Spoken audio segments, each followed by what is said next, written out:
Hey everybody, I'm going to open up these new tea light candle holders that I picked up off of Amazon.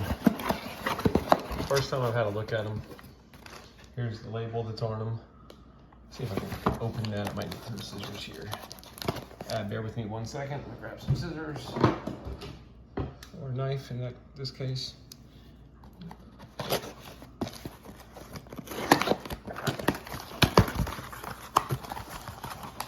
Six pack.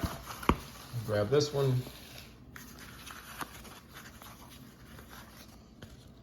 Really nice, thick glass on these. And I really like the design of them. So that's what they look like out of the package. I'm gonna sit it down. I'm gonna go ahead and throw a tea light in it. I'll light it up and then we'll kill the lights. See how everything looks.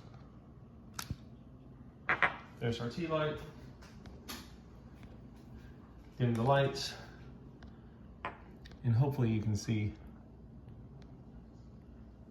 you know, you could probably put an even larger candle in there if you wanted, but for tea lights, they're perfect. Really nice, good quality. I like that it's a 6-pack. I can use a lot of these. So if you're doing some shopping for tea light candle holders, these are pretty cool. Really nice quality. You can see the thickness on them as well. So anyway, I hope this video helps you out. Take care.